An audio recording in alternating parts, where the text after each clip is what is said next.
Hello. In this section, we're going to see how to create users in the SAP HANA database. Creating users is a part of an administrative role, and they are the ones who are responsible to create and maintain users.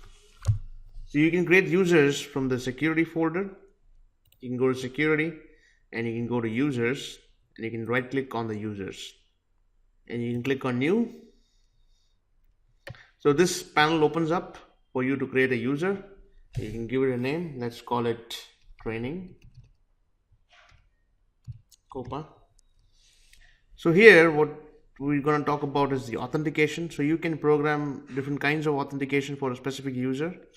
You can have a normal username and password at the database level. You can configure SAML. You can configure Kerberos, which is the Windows external ID. You can configure X509. So there are many ways to configure a user. Just below that, you have the validity of the user. So you can program a validity of a user from X amount of time to X amount of time. So for example, you could say from today till the next 6 months or the next year or whatever you like to say. Here is where you can program the session client. So this is the session client to filter the models automatically in coming from the SAP ERP system.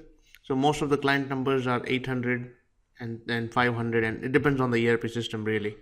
So you can program to suit your requirement. Now below is the different privileges and roles you can assign to the user.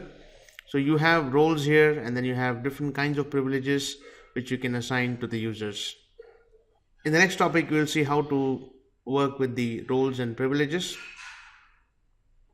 In this topic, let's go ahead and create this user. So we're going to say deploy.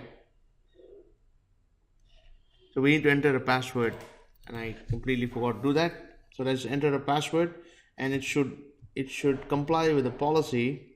So I'm going to comply with that policy, and let's try it again. Okay, there you go. The user is created. You can go to the users. You can go and find out that you have created a user called Training Copa.